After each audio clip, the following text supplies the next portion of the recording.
Pode mais o povo entrar. Pedir a todos que entrassem no horário. Ainda falta um minutinho ainda para a gente começar. Pelo jeito, o povo vai entrar no horário.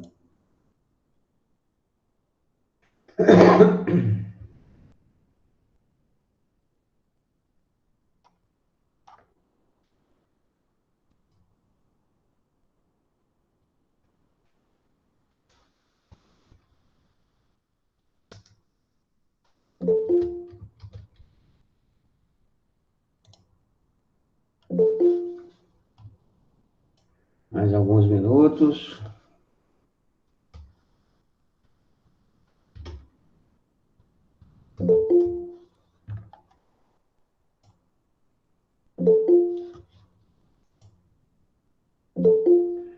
Ô barulhinho do capeta, viu?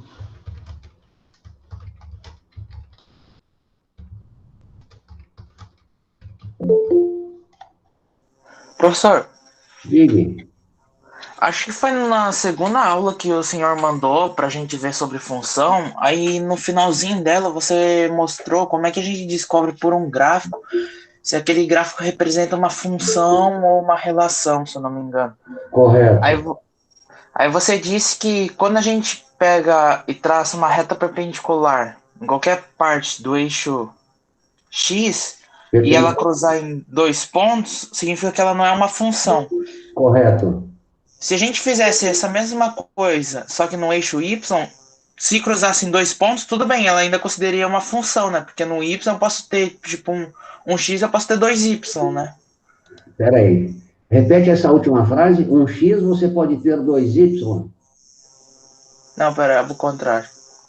Isto. Você. Vamos voltar lá no início do que você estava falando.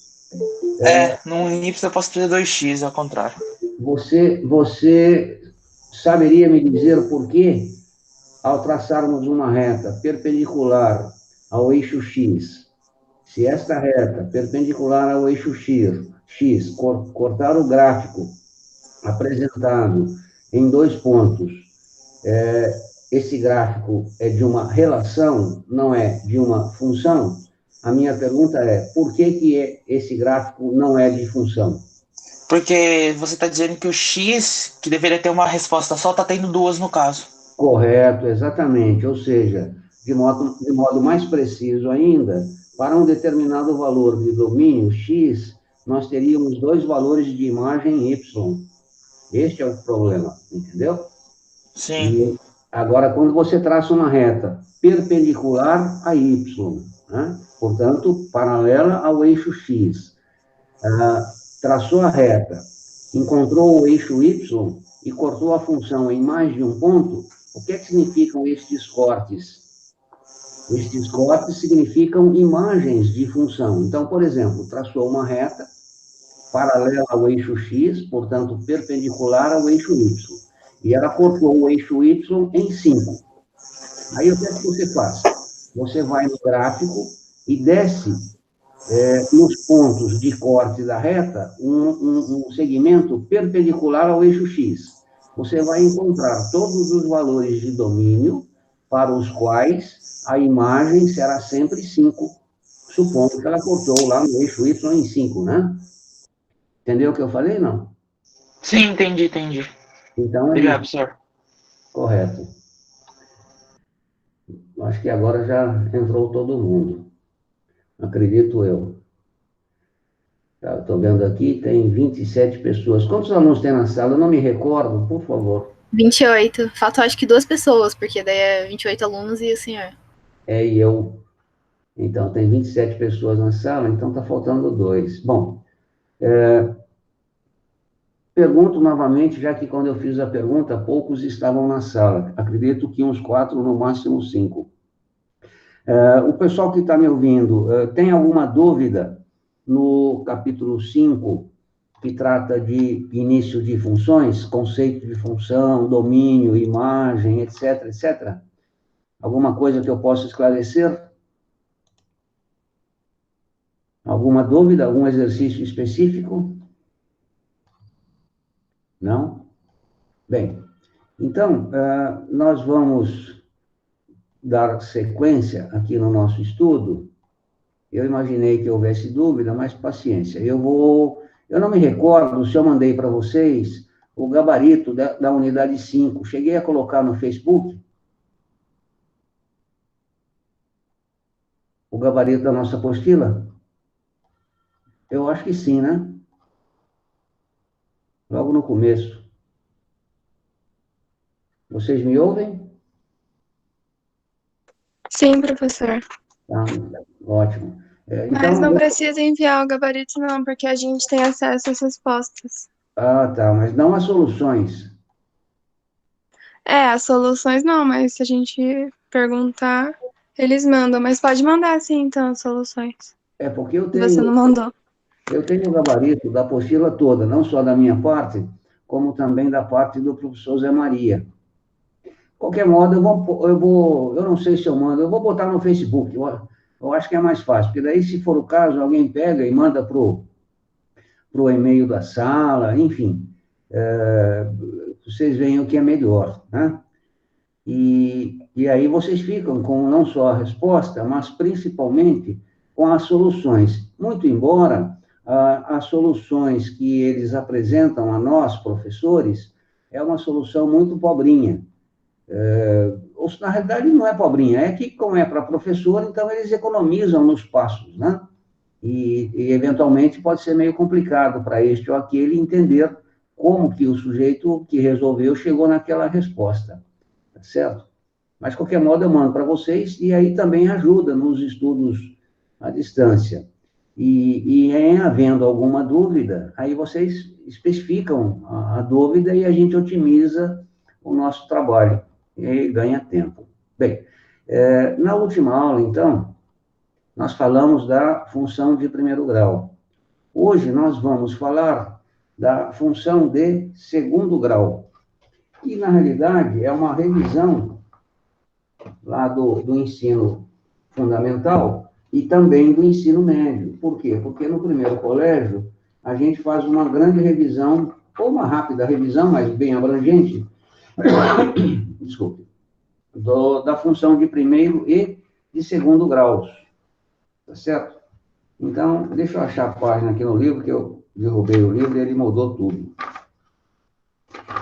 Só um instante. Ué?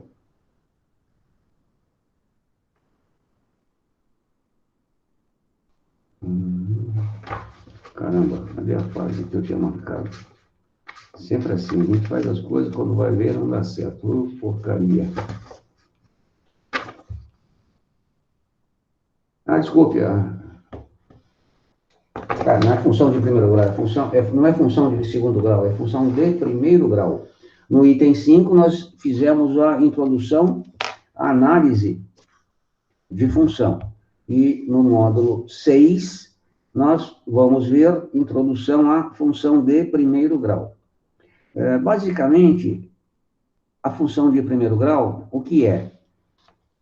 É uma função, uma lei matemática, uma sentença matemática, que estabelece uma relação entre dois conjuntos. De modo que esta relação, ela tem a seguinte lei de formação. AX, f de x, ou y, né, é igual a ax mais b. E é uma função de primeiro grau por conta do expoente da variável, que é igual a 1. Desse modo, o a e o b, né, ax mais b, é dito função de primeiro grau. E o a e o b são chamados de coeficientes. E x, obviamente, é a variável, né? Então, nós temos aí, vou compartilhar uma tela com vocês. Só um instantinho. Digam para mim se está sendo compartilhada, por favor. Deixa eu achar o compartilhamento. Um instante. Não entraram os que faltavam, né? Eu, pelo menos, não recebi nenhuma chamada aqui para a entrada. Onde é que está o compartilhamento? Cacilda, sumiu aqui. Cheguei. Tá aqui. uma janela, tá aqui, vamos compartilhar. Tá dando para ver aí uma tela verde? Sim. Ótimo.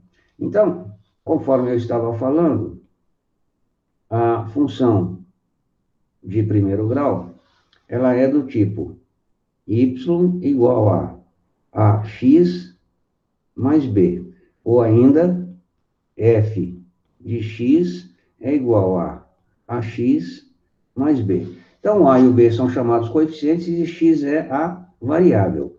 Nós sabemos, por conta dos estudos do ensino fundamental e no primeiro ano do ensino médio, que o gráfico desta função é uma reta, né? Então, nós sabemos que o gráfico desta função é uma reta, ou seja, os pontos se alinham no sistema cartesiano, né? Se você pô-los todos alinhadinhos, você perceberá que você tem uma reta.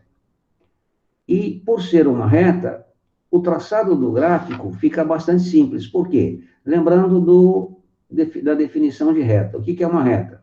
Para que você possa bem defini-la, e quando eu digo bem defini-la, significa localizar a sua posição no plano. Você precisa unicamente de 2 pontos. Então, vamos supor que eu tenha o eixo Y, que eu tenha o eixo X, ou seja, sistemas de coordenadas cartesianas, e eu vou desenhar uma reta. Eu só preciso de 2 pontos. E podem ser 2 pontos quaisquer. Mas, mais interessante ainda, mais praticidade no trabalho. Eu vou escolher 2 pontos, de modo que estes pontos interceptem os eixos coordenados. Por exemplo, eu vou escolher um ponto qualquer, onde ela intercepta o eixo Y, e um outro ponto qualquer, onde ela intercepta o eixo X, né? Porque, com certeza, isso vai acontecer. Agora, observem só. Se, não interessa se é uma reta ou qualquer que seja a função, se uma função intercepta o eixo x, quais são as coordenadas desse ponto? Obviamente, o x vale um certo valor qualquer. Vou escrever x.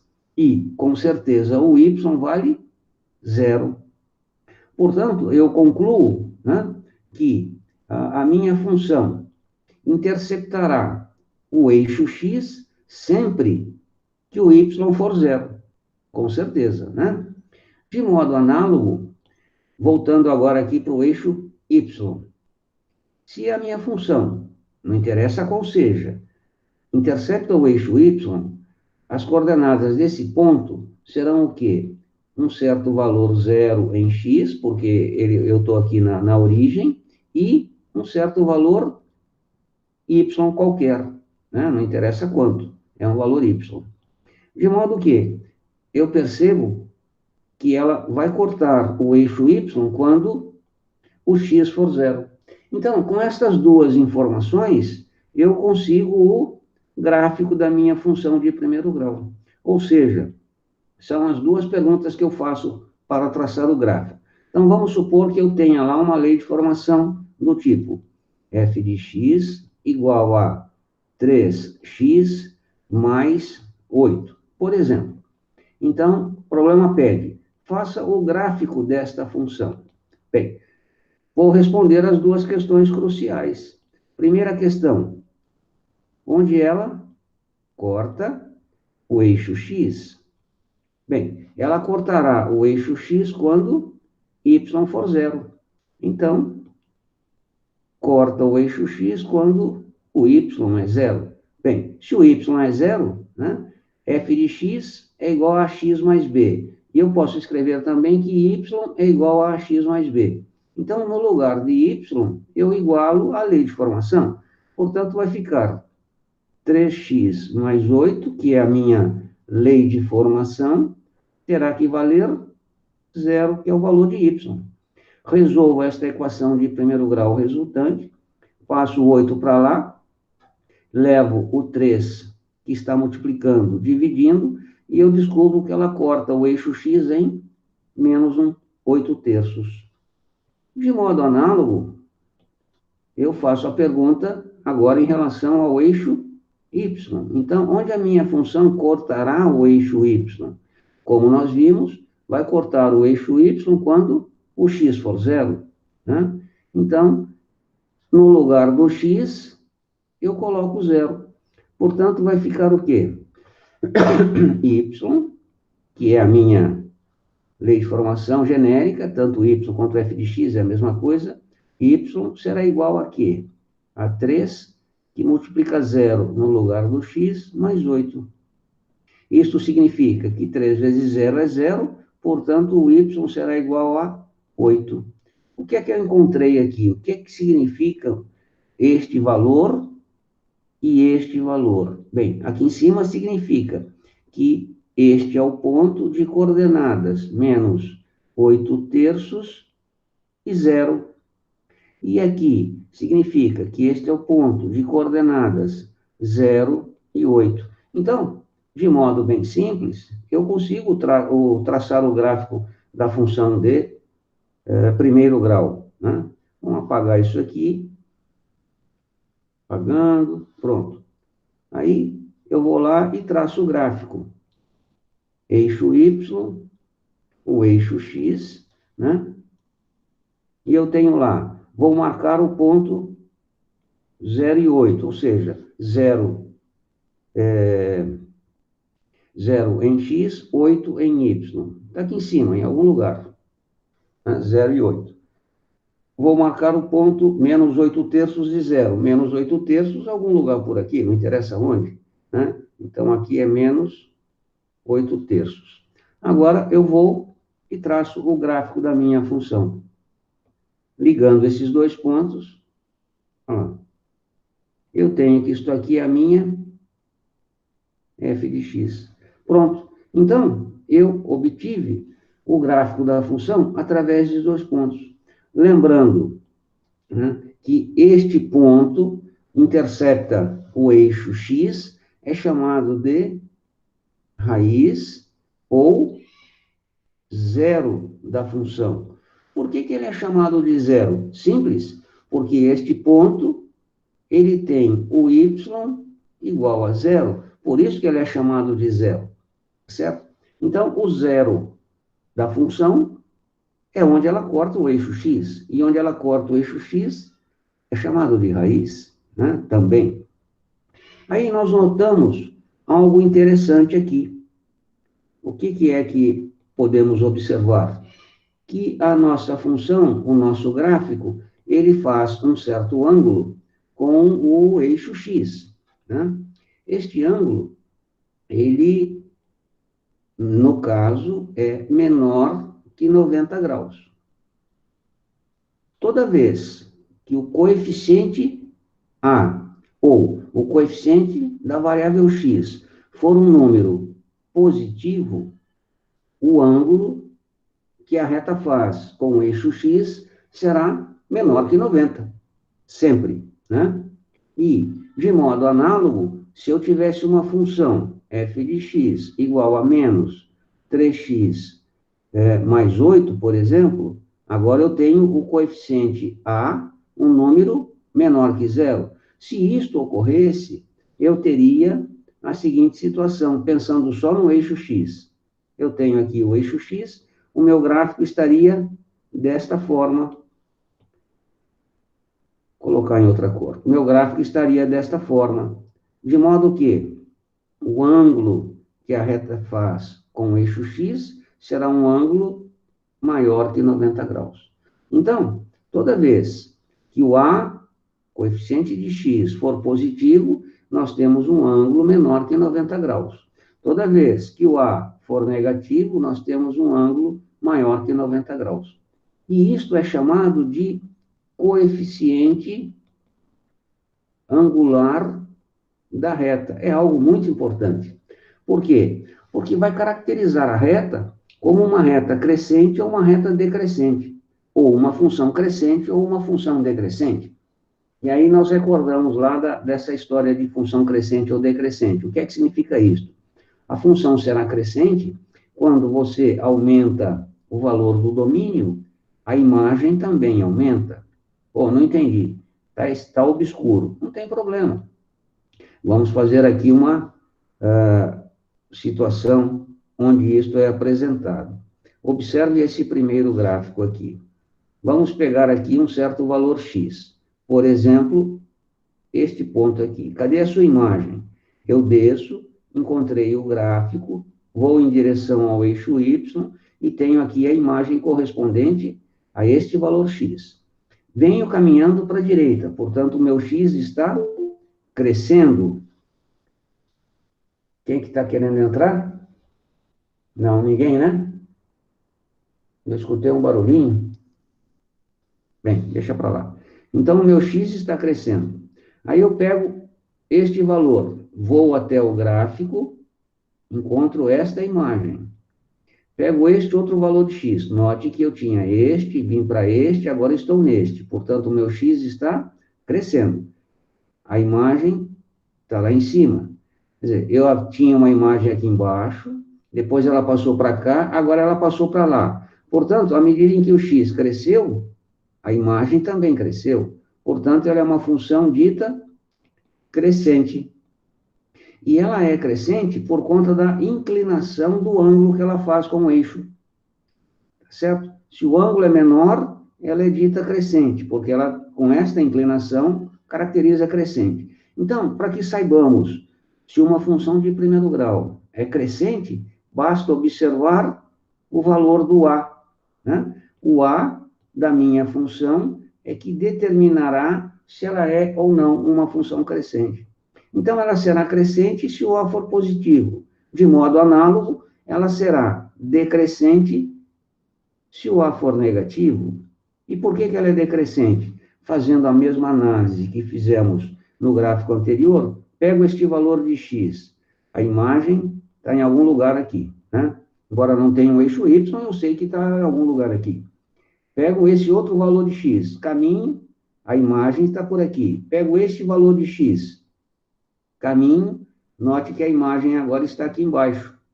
Então, neste caso, o X continuou aumentando, porque eu vou para a direita, e o Y está diminuindo. Isto é uma característica da função decrescente.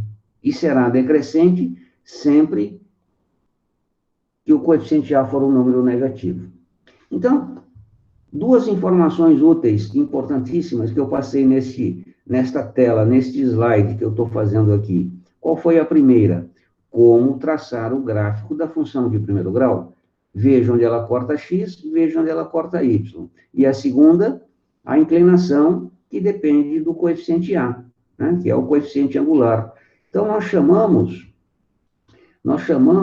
vamos supor que eu tenha aqui uma função genérica, AX mais B. Nós chamamos o coeficiente A de coeficiente angular da reta. Então, ele tem vários nomes, né? Dentre eles, este é o mais importante, é nome e sobrenome. Por quê? Porque ele vai dizer a mim se a reta tem uma inclinação positiva, né? Se ele for, positiva não, uma inclinação menor que 90, se ele for positivo. Então, isso é uma característica de o A maior que zero. E terá uma inclinação menor que 90 se o A for menor que zero.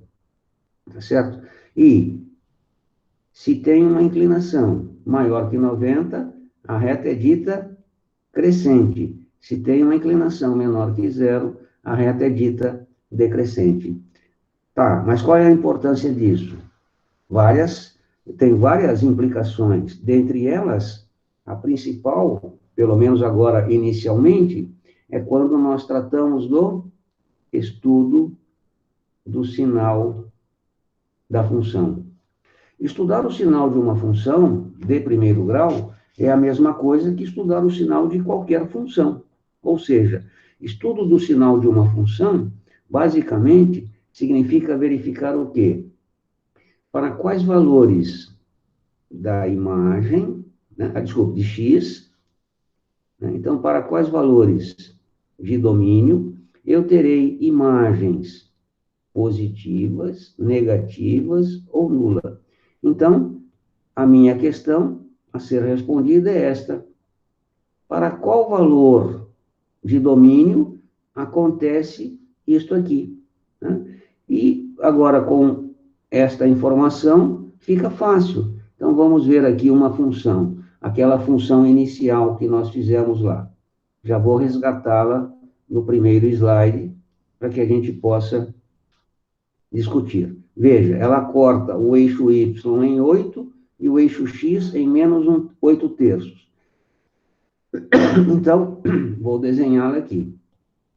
Ela tem esta inclinação, né? Este valor aqui em cima é 8, e este valor aqui embaixo é menos 8 terços. Para eu fazer o estudo do sinal da função, na realidade, eu dispenso o eixo Y. Eu não preciso do eixo Y. Eu só preciso do eixo X e, consequentemente, da sua inclinação, né? Mas, nesse primeiro momento, vamos deixar aqui tudo completo. Então, a questão que se coloca quando eu faço o estudo do sinal é: para qual domínio vai acontecer aquilo na imagem? Veja, eu pego um valor X qualquer aqui, né? Vou só completar aqui o eixo. Então, completando aqui o eixo, completando aqui o gráfico, para ele ficar mais bonitinho. Ótimo. Então, eu pego aqui um certo valor X. Observe, para eu enxergar o gráfico, eu tenho que descer. Se eu tenho que descer, vou em direção ao eixo Y e vou encontrar a imagem abaixo do eixo X. Portanto, neste ponto especificamente, a minha imagem será negativa. E, na realidade, não é só para ele. Qualquer ponto que eu pegue à esquerda da minha raiz, eu tenho que descer para achar o gráfico, né? Portanto, qualquer ponto à esquerda, nesse caso, qualquer ponto à esquerda da minha raiz, a imagem será negativa. Por quê? Porque eu vou encontrar o correspondente abaixo da origem no eixo X. Obviamente, quando eu estou na raiz, né, se eu estou exatamente aqui em cima na raiz, eu vou pegar a imagem e vou enxergar o zero. Por isso que ele é chamado de zero. Então, na raiz é zero. E, quando eu passo à direita da minha raiz, por exemplo, um ponto qualquer, aqui, eu tenho que subir para encontrar a imagem correspondente. Se eu subo, significa que eu estou pegando os valores de Y acima da origem. Portanto, estes valores serão todos positivos. Então, aqui eu tenho o estudo do sinal da minha função, ou seja, para estes valores de x, as imagens são negativas.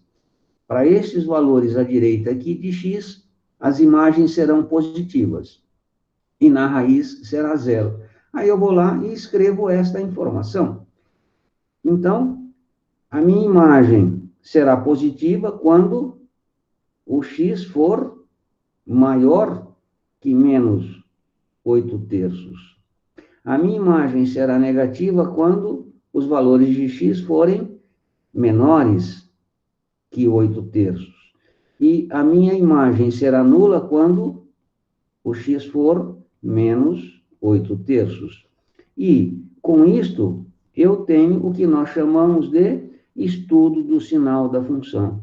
Ou seja, para quais valores domínio x, a imagem será positiva, portanto, y maior que zero, negativa, portanto, y menor que zero, e nula, portanto, y igual a zero. Então, isto é estudar o sinal de uma função e, particularmente, estudar o sinal da função de primeiro grau. Certo? Alguma pergunta, minha gente? Alguma dúvida? Até agora? Acho que não, professor. Está bem visível os desenhos que eu estou fazendo aqui? Sim. Ótimo. A tela do iPad é meio pequenininha, às vezes eu fico riscando sobre risco e apago e volto, e de repente isso pode criar alguma confusão. Se ocorrer, me avisa, que eu encontro outra saída, tá bom? Bem, vamos aqui na sequência. Deixa eu pegar um problema específico para que a gente trate a coisa de modo mais pontual. Só um instante. Aplicações. Nós vimos aqui o traçado do gráfico, nós vimos aqui o estudo do sinal, né? Vamos fazer aqui um problema de aplicação, ou seja, de que modo a função de primeiro grau se apresenta na nossa vida, no dia a dia, né? Vamos supor a seguinte situação, né? Você tem lá um provedor de internet, um probleminha bem banal, né?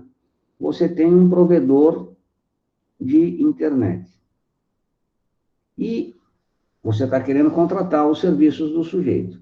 E ele fala para você, bom, eu cobro lá uma taxa de R$ 30, né? E de início, para que você se inscreva, e cobro lá R$ 1 por hora. Se você se interessar, tudo bem, você fecha o contrato comigo. Então, ele cobra uma taxa para fazer a sua inscrição de R$ 30.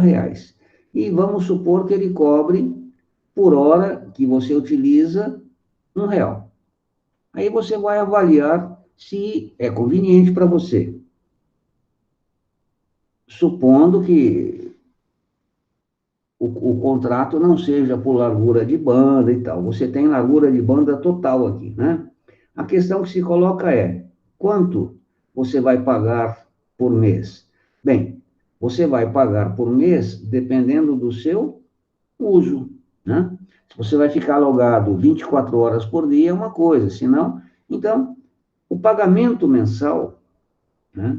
O pagamento mensal, vamos colocar aqui, o pagamento mensal vai ser dado por que expressão? Bem, os R$ 30 que eu tenho que pagar de imediato pela minha inscrição, mais o quê? Uma certa quantidade X de horas, vezes R$ 1. Então, ao final do mês, eu vou pagar isto, certo? R$ 1 por hora utilizada. Se eu chamo o pagamento mensal de Y, nós temos o que aqui? X mais 30 é a expressão matemática que diz a mim quanto que eu vou pagar por mês na minha internet, né? Então, eu tenho aqui uma sentença matemática que estabelece o custo que eu terei com aquela rede que eu estou comprando. E esta função matemática é dita função de primeiro grau. Por quê? Porque o expoente da variável é igual a 1. Então, nós temos vários exemplos onde nós podemos encontrar a função de primeiro grau, tá certo? Por exemplo, aqui tem o problema 2 na página 105. Vocês estão vendo aí? Estão com a apostila?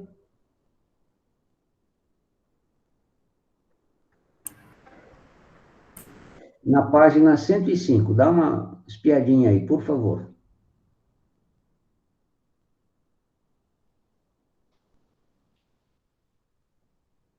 Acharam? Sim, professor. Tá. Então, o problema 2 da página 105 diz o seguinte: a figura a seguir representa o boleto de cobrança da mensalidade de uma escola referente ao mês de junho de 2008. Então, está lá, Banco SA, vencimento data tal, valor do documento, R$ 500. Observação: no caso de pagamento em atraso, cobrar multa de R$ 10 mais 40 centavos por dia de atraso. Então, o pagamento é R$ 500. Se você passar do dia, você tem o quê? Você tem uma multa de R$ 10. Olha lá. E, se você paga no dia seguinte, mais 40 centavos por dia de atraso. Então, mais 40 centavos por dia que você atrasou. Vamos supor, se a mensalidade venceu no dia 10, você foi pagar no dia 12, o que é que significa isso?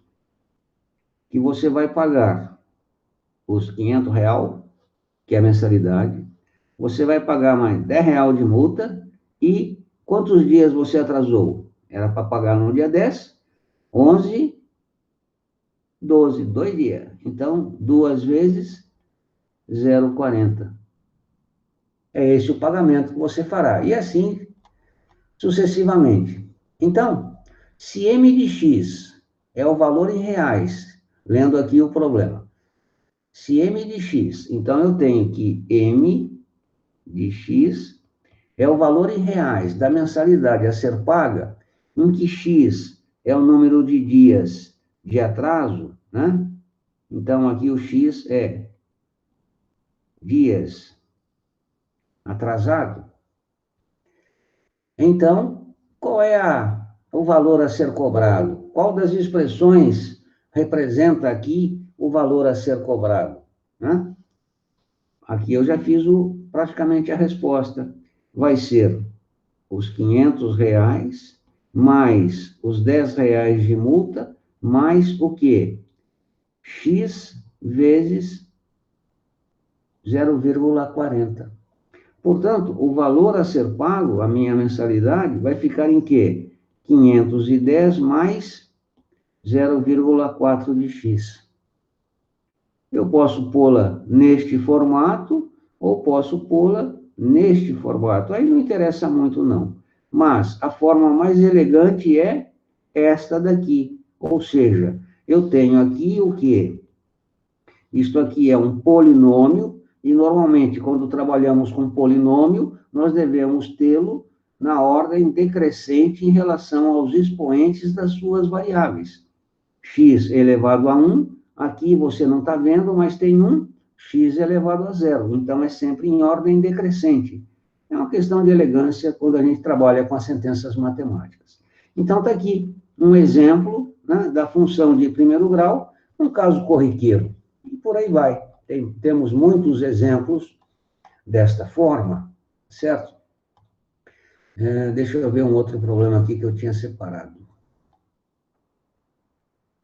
Só um instantinho. Aqui, ó. Tem um problema aqui que é o problema 10. É o problema interessante. Ele está na página 107. Tem uma espiadinha aí na página 107. Encontraram? Sim. Ótimo. O que é que diz o problema 10? Vamos lá. O gráfico a seguir mostra, no eixo vertical, os valores da receita mensal e do custo mensal de um produto fabricado por uma empresa, ambos em função da quantidade X. Então, note a coisa interessante aqui. Você tem um gráfico, e este gráfico, né, na realidade, não é um, é dois. Por quê? Porque um desenho trata do custo, o outro desenho trata da receita. Mas, para que você possa entender o problema e bem identificá-lo, ambos foram traçados no mesmo sistema de coordenadas cartesianas. E isso é possível porque ele manteve constante o x. Né? Então, o x para um é a mesma coisa que o x para o outro, senão não teria muito nexo. Então, está lá. Ambos em função da quantidade X de unidades produzidas. Claro, quando eu produzo algo, eu vou vender. Ao vender, eu tenho uma receita, né? Eu recebo por isso. E, ao mesmo tempo que eu produzo algo, eu tenho um custo para produzir, ou seja, eu tenho que comprar matéria-prima, eu tenho que pagar funcionário, etc, etc. Então, por isso que o gráfico pode ser posto ambos no mesmo sistema de coordenadas cartesianas.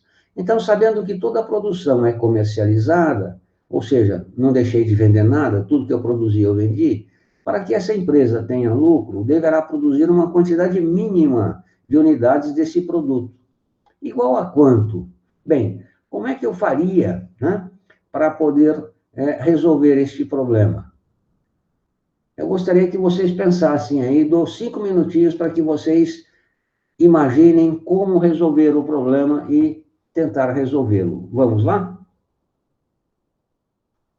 Experimentem.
E aí, chegaram em alguma conclusão?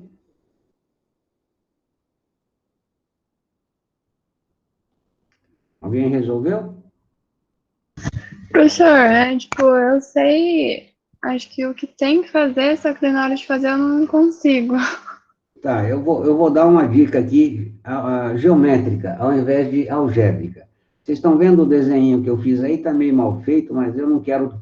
Se eu abrir o meu iPad aqui para pegar a apostila e colar a figura aqui e desenhar em cima dela, eu tenho problema, porque daí eu não consigo mais compartilhar a tela, demora um bocadinho. Mas eu fiz um desenho aqui que é semelhante, tá, ao que o problema propõe aí. Veja só, neste ponto de intersecção das duas retas, né, eu tracei uma reta paralela ao eixo X, né, e marquei este valor aqui como X. Por quê? Porque este ponto seria o ponto ideal, aquela quantidade em que as coisas vão acontecer de modo favorável a mim. Eu produzo tanto, gasto tanto, vendo tanto e as coisas se resolvem. Então, eu tenho aqui agora, ficou esquisito essa coisa aqui, peraí, deixa eu apagar aqui, pronto. Então, esta medida aqui, né, daqui até aqui, é uma medida X. E note que eu tenho aqui triângulos semelhantes. Estes triângulos, este triângulo e esse triângulo, né? Então, se essa medida aqui é X, vou fazer de novo. Se essa medida aqui, o tamanho, né, aqui é X, esta medida aqui embaixo, deixa eu tirar aqui que esse vermelho ficou horrível. Essa medida aqui embaixo será o quê? 1000 menos X. Então, eu posso fazer aqui uma relação interessante. Eu posso dizer que esta medida X está para esta medida 1000 menos X, assim como esta medida 6000 está para 400. Por que 400? Porque é a diferença entre 11.000 e 15.000. E fazendo, né, resolvendo esta equação posta aqui, eu encontro que o x vai ser igual a 600.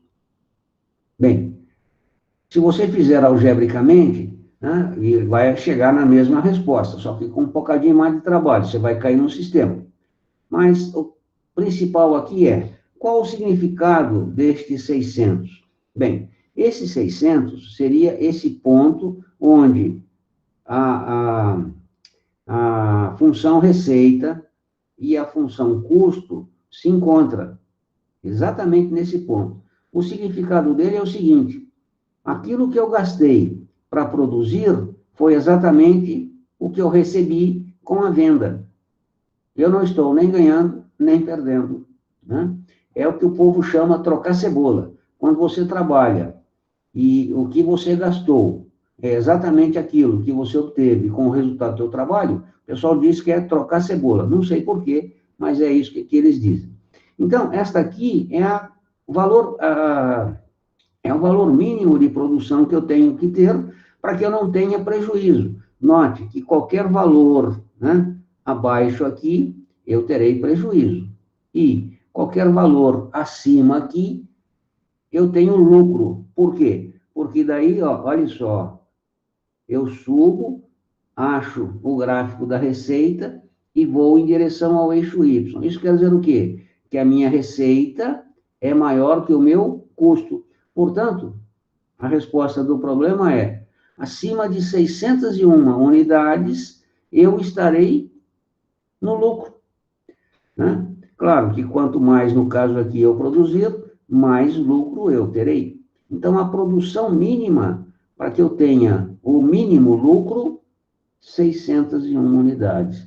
Então, está aí um exemplo interessante do uso da função de primeiro grau na resolução de coisas cotidianas, né? E esse gráfico que representa a minha função, eu posso tirar aí através de um estudo matemático, que em matemática a gente chama de modelamento matemático.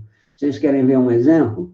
Vocês têm ouvido muito, né, sobre essa maldita praga que nos assola, que o governo se preocupa muito em achatar a curva, né? Então, nós temos algo semelhante a isto. Vamos lá.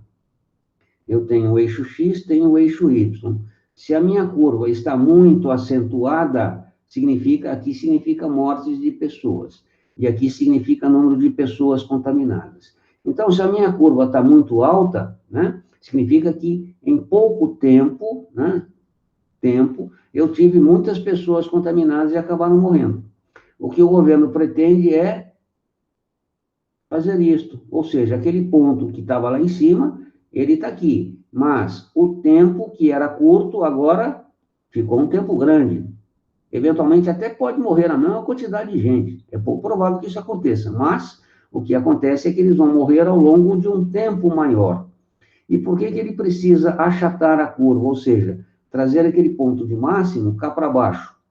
Porque para que ele tenha tempo de dar a assistência para as pessoas contaminadas nos hospitais.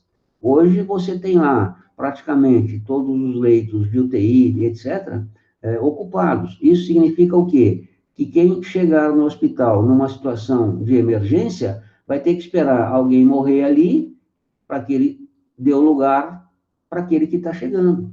E se esse demorar para morrer, esse aqui vai para o beleléu. Então, esse é o problema do achatamento da curva. Aí vem a questão, como que o cara sabe que a curva vai se comportar desse modo? Através de modelamento matemático. Nós já discutimos isso em aulas anteriores, né? Então, você tem aqui o eixo X e o eixo Y, é assim que nós trabalhamos com as funções. Vamos supor que aqui, ao invés de X, nós tenhamos aqui uma função tempo. Pode ser em dias, em meses, em horas, semanas, não interessa. E aqui o número de mortes ou contaminados, enfim, dependendo do que eu vou estudar. Então, eu lá no primeiro dia, ninguém morreu, estou observando, a coisa está acontecendo, a praga está disseminando. No primeiro dia lá, depois do que eu comecei a minha observação, morreram 2. Então, morreram 2. Eu vou lá e ponho um ponto no gráfico. No segundo dia, morreram 4, e assim vai. Ou seja, eu vou colocando pontos nesse gráfico, de modo que esses pontos no gráfico vão ficar lá conforme um alinhamento, meio que aleatório. De repente, pode ter um ponto cá embaixo, né? Nesse dia morreu pouca gente, sei lá por quê. Aí existe uma coisa chamada método dos mínimos quadrados, que a gente aprende lá na engenharia. O que significa isso? Que você vai, através de um procedimento, encontrar uma função que melhor se adapte àqueles pontos que você colocou no gráfico. Então, se no tempo 0 não morreu ninguém, é 0. Tá? Está lá, comecei a estudar, né? E aí você vai traçar aqui uma função que melhor se adapta. Eventualmente, alguns pontos ficam para fora desta função, mas não importa. A maioria dos pontos ou está na função ou muito próximo a ela. Então, a gente ajustou uma função para aquele estudo que nós estávamos fazendo. E aí você tem o que o governo está usando, a curva que representa o índice de mortes mediante o ataque do vírus. Então, é através da observação, pegando esses pontos, e conseguimos a função. E esse processo nós chamamos em matemática de modelamento matemático.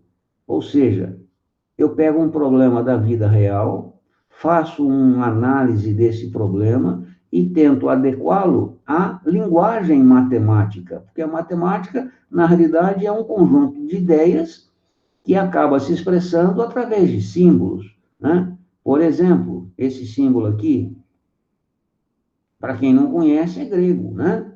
Para todo x pertencente a R, ou seja, qualquer número real. Então, eu pego aquela ideia, uso as ideias matemáticas, uso a linguagem matemática, que é feita através de símbolos, e modelo o problema que eu estou analisando, no caso, usando a ideia de função. Então, é desta forma que o governo fala, vamos achatar a curva, vamos isso, vamos aquilo. Por quê? Porque ele tem alguém que está fazendo dados de pesquisa, levantando informações, coletando dados para que possa alimentar este conceito, este modelamento matemático de função. Tá? E no caso aqui nosso, nós estamos estudando a função de primeiro grau, é algo bastante simples, mas não importa, o processo é o mesmo. Então, eu posso fazer uma análise e essa análise me conduzir para uma função do tipo y igual a x mais b. Ou seja, problemas elementares me levam para funções elementares. Se o meu problema é algo mais complexo, eu vou ter um problema, uma lei de formação mais complexa. Por exemplo, 3 logaritmo, não sei das quantas, da secante, da função inversa, etc. Tal. Então, dependendo daquilo que eu analiso, eu tenho maior... Desculpa. Eu tenho maior ou menor complexidade na obtenção da minha lei de formação.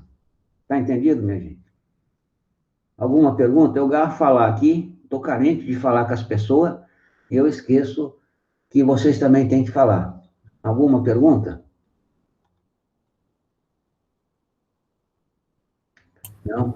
Acho que não, professor. Tá bom. Então, nós estamos aqui nos nossos minutinhos finais, eu vou sugerir a vocês que leiam a nossa apostila, o capítulo 6, e tentem resolver alguns exercícios. Certamente, um ou outro, você terá maior dificuldade.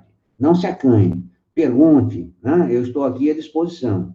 E eu prefiro que você envie as suas questões para o meu e-mail, né? Que eu escrevi errado o meu nome. Olha que coisa horrorosa.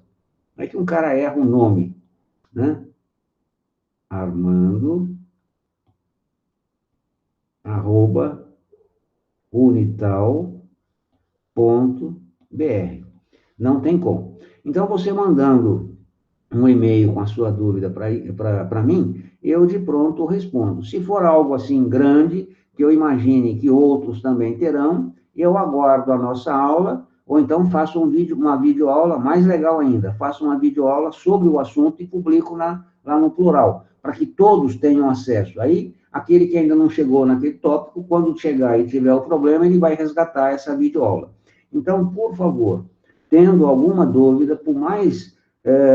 tem gente que fala, pô, a minha dúvida é muito besta para eu perguntar. São essas dúvidas bestas que nos atormentam, né? E elas que aparecem exatamente no dia da avaliação. Então, não interessa se você acha que a dúvida é importante, inteligente ou besta. É dúvida? Pergunta, que eu estou aqui para responder, né? E, ao mesmo tempo, você se esclarece e ajuda os seus colegas. Mas mande para esse e-mail, porque daí fica mais fácil de eu gerenciar. Eu não quero trabalhar muito com o Facebook, porque para eu me concentrar exatamente em poucos aplicativos, porque também tenho o trabalho da universidade, aquela coisa toda, né? E aí eu tenho várias turmas. Então, você mandando aqui, prontamente eu recebo, na necessidade eu produzo um vídeo explicando e publico lá no plural. E outra coisa que eu quero chamar a atenção para vocês, a gente tem um grupo dos professores lá da escola, e alguns professores reclamaram que os alunos não estavam fazendo exercício porque os professores não tinham marcado exercícios para serem feitos. Não me recordo a qual série eles se referiam, mas acredito que seja para o ensino fundamental. Mas não tem problema. De modo que, embora eu não diga para você, faça o problema 1, o problema 10, o problema 15, etc., eu não vou falar isso. Por quê? Porque, de repente, você tem facilidade nesses que eu imagino que você terá dificuldades. E em outros que eu não marquei, eventualmente você pode ter dificuldade. Então, o que é que eu prefiro? Eu deixo em aberto. Ou seja, o que é que nós já vimos? Módulo 5 e módulo 6. Então, obrigatoriamente, você terá que lê-los e praticar alguns exercícios aqui. E como é que você faz? Você lê o enunciado, opa, esse aqui está meio esquisito, vou fazer. Ah, não, esse aqui é simplesinho. Eu não preciso fazer. Se sobrar tempo, eu volto e faço. Então, é assim que você faz. Eu não preciso orientá-lo nos estudos, tá? E, então, eu quero que vocês resolvam os exercícios. Quantos? Aqueles que vocês acharem necessário e tiverem tempo para executá-los. Por quê? Porque vocês têm outras disciplinas também, tá vendo? Então, fica a critério de cada um. E, lembre-se, a qualquer tempo, não precisa esperar a próxima aula. A qualquer tempo, sábado, domingo, feriado, de noite, madrugada, manda um e-mail para mim que eu ajudo à medida em que eu consiga, tá bom? Alguém quer falar alguma coisa, minha gente? Palavra aberta.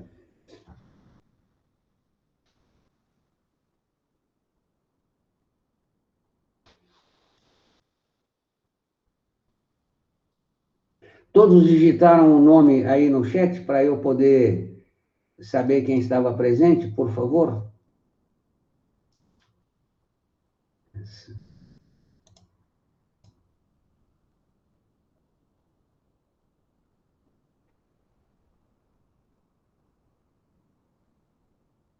Parabéns para a Carol.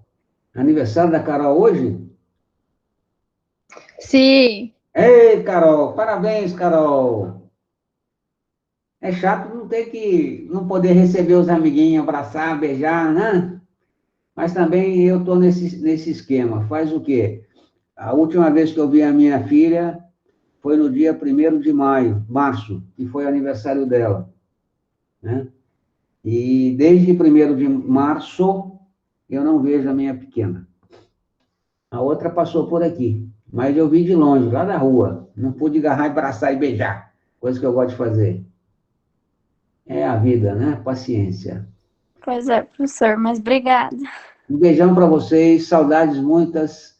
Gostaria de estar em sala discutindo isso. Eu gosto de olhar nos olhinhos de vocês, né? Igual esse cachorrinho que eu estou vendo aqui, não sei de quem é.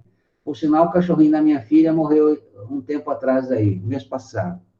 Mas o meu maior prazer, sinceramente, é estar em sala de aula, olhando para o olho de vocês à medida que eu falo e percebendo o impacto da minha fala em vocês. E aí eu tenho a noção daquele que está me entendendo, não está me entendendo, né? E isso eu sinto muita falta. E é difícil para mim trabalhar à distância, né? A técnica eu domino, eu tenho hardware, tenho software, tenho criatividade, tenho inteligência, mas o que me falta é esse contato físico, a emoção, enfim, saber que a gente está sendo entendido. Isso é muito difícil assim à distância. É isso que mais está me causando dor. Um abração, um beijão para vocês. Até a próxima aula, minha gente. Tchau, professor. Tchau, Obrigada. professor. Tchau. Tchau, professor. Obrigada. Tchau, tchau. Falou, professor. Grande abraço.